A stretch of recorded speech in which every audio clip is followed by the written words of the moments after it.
Welcome to the deep dive. Today we're looking into something really fascinating. Source material, exploring, well, the strategic power of kindness in how we communicate.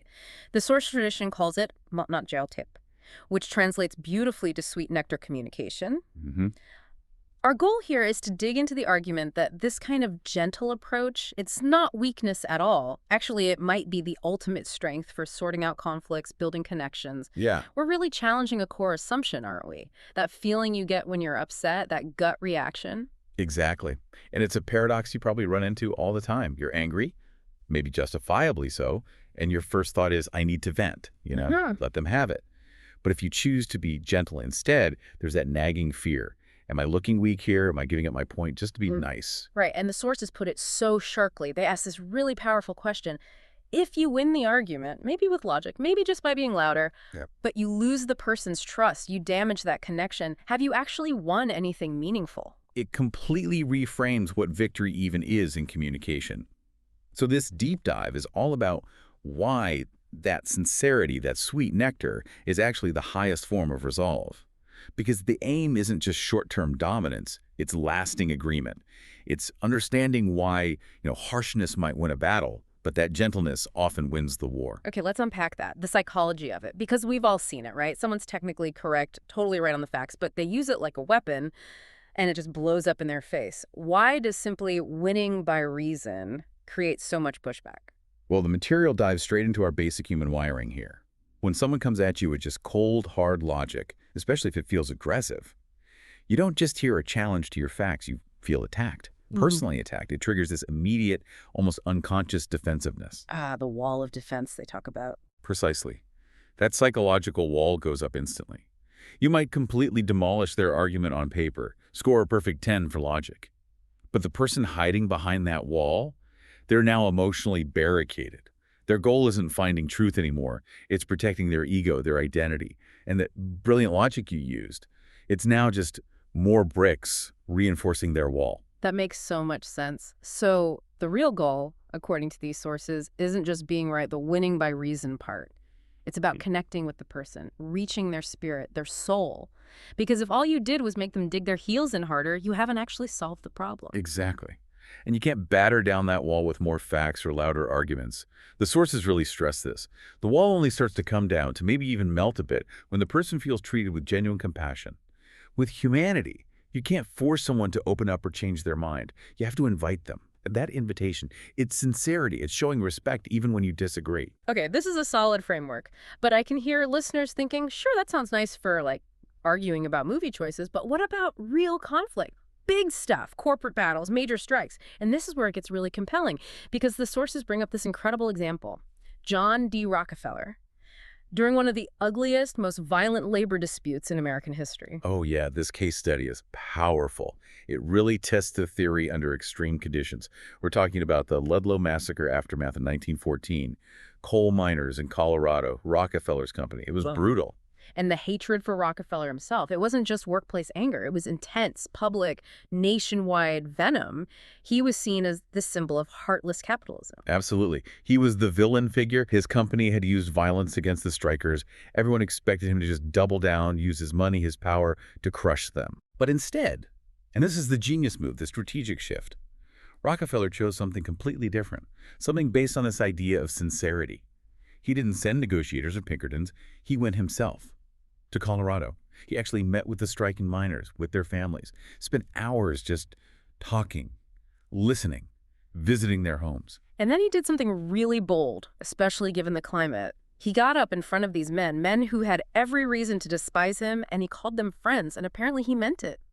Repeatedly. Right. His actions weren't about dominating. They were about communicating deep respect, acknowledging their reality, their suffering. By choosing that vulnerability, that sincerity, over just sheer force, he started a shift, something that years of fighting hadn't achieved. The sources point out that the intense waves of hatred began to subside pretty quickly, because the core threat, feeling like disposable enemies to this powerful man, was directly addressed by his humanity. Wow. That's serious evidence. It really shows that in these high-stakes situations, a soft word, but a sincere one, backed up by genuine action, It can be way more powerful than just throwing money or muscle at the problem. It wasn't just talk, right? He physically showed up. He changed the whole dynamic from us versus them to something more like shared struggle. Exactly. It changes the entire playing field. The real leverage in any conflict, big or small, family argument or global issue, it's often emotional, not just logical or financial. You can buy compliance, maybe silence, but you can't buy genuine agreement or trust. That has to be earned through sincerity. Okay, so let's bring this back to core principles.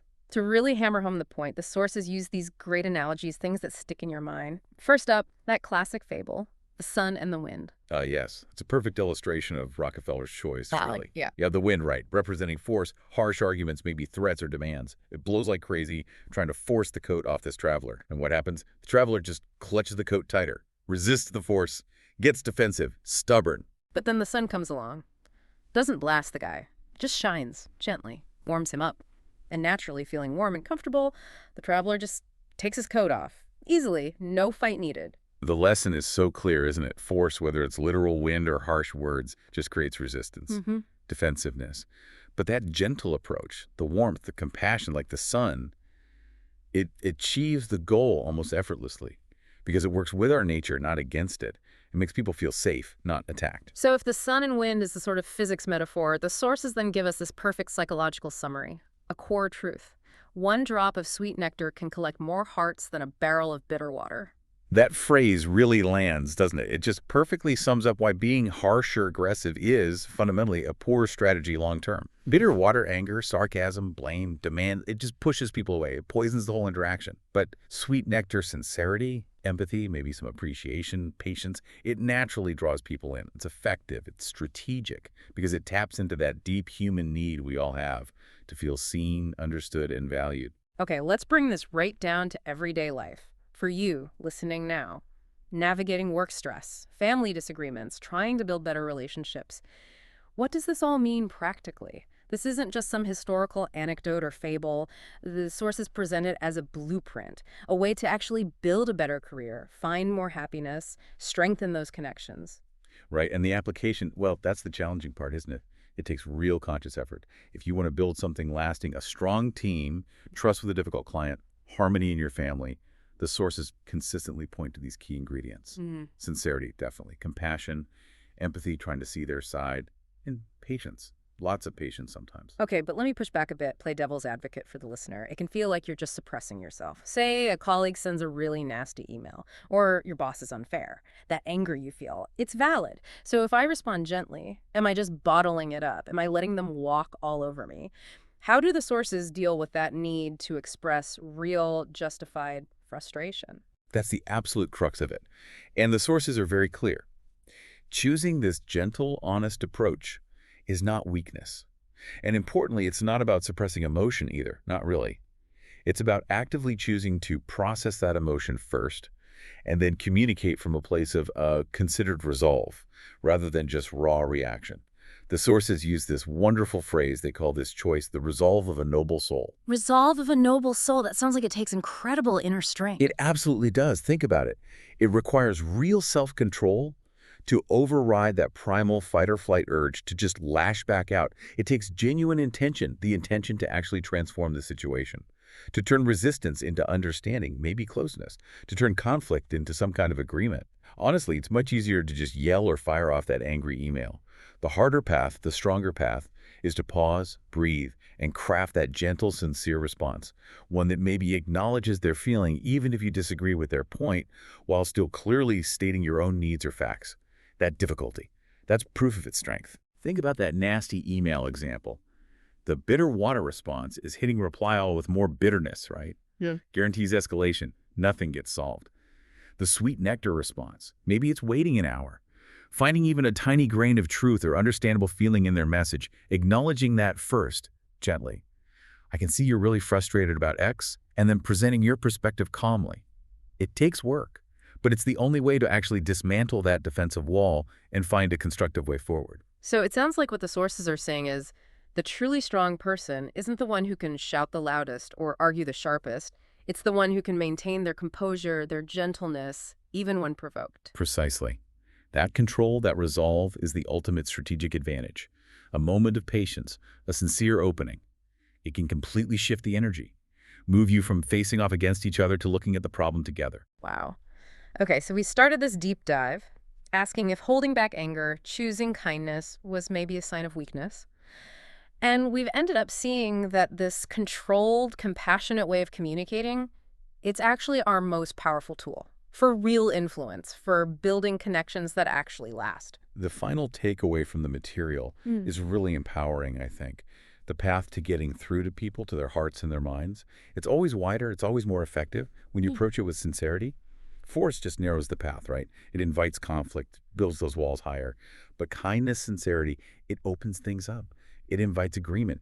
It dissolves the walls. So here's a final thought for you, the listener, to take away with you. Something straight from the source material to chew on. Imagine, what if On. every word you spoke wasn't just noise, wasn't just facts or opinions, but was treated like a conscious beam of light, a light shown into the heart of the person you're talking to? If every single interaction became an opportunity to shine that light using sincerity, using empathy, imagine the impact. The sources suggest society could dramatically reduce conflict, yes, but also exponentially increase harmony and understanding. Thank you for diving deep into the power, the real leverage of gentle strength with us today. Go out there and maybe try shining that light.